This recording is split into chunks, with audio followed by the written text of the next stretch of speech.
We've been discussing the economic crisis tonight, but maybe one group who we don't focus on as much as we should are the younger generation, who had their lives curtailed by lockdown and now find themselves growing up in a world where budgets are tight for everyone, but also, of course, for them. Molly, I'm sure you'll have a lot to say on this. Yeah, I mean, I think, as I said earlier, we've just come out of a period where really what we saw was intergenerational theft. I don't think that's too strong a way of putting it, where the young were burdened for 2 years to, protect their elders. And whatever you think of that, the thought that you're then going to now layer on top of that a cost of living crisis. And of course, we know, as you say, the young are disproportionately impacted by that for two reasons, really. One, they tend to have less savings, and two, because at the beginning of their careers, they tend to have less well-paid jobs. So they are looking at this double whammy, really, of pain. And it's not just money, it's about life opportunities and life experiences. So, when you don't have money, you don't have anywhere to live, you can't socialise, you can't make friends. And obviously we've seen, particularly for students have just come out of 2 years of having this really radically curtailed life. Children, for different reasons, obviously not directly impacted by cost of living, but of course their families and their parents will be.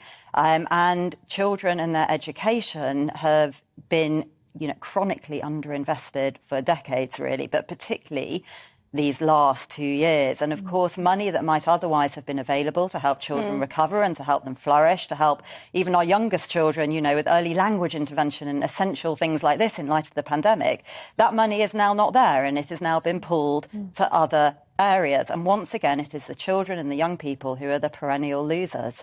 Now, Jasmine, I'm sure there are some people at home who are sick of the sort of intergenerational warfare, you might say, pitting the elderly against the youth, who's worse off when it comes to money and expenditure and whatnot. Jasmine, do you think it's fair to say that the children have been worst affected by the last few years? I do, actually, yes. And interestingly, I have written about this, sort of the whinging between the young and those who are retired. There's obviously there are arguments on both sides, but putting it all together, yes, I would say that the young particularly, especially now, as Molly said, after the lockdowns and the wickedness, frankly, that was imposed on many young people, children particularly.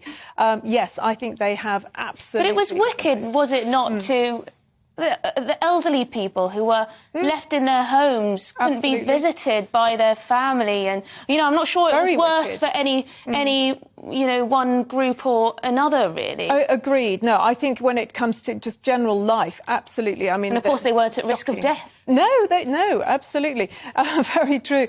No, I'm thinking particularly economically. Really, that's where I was. But oh gosh, yes, care homes. Gosh, it's hard to think about that now. Yeah. Now we've got our freedoms back for the most part.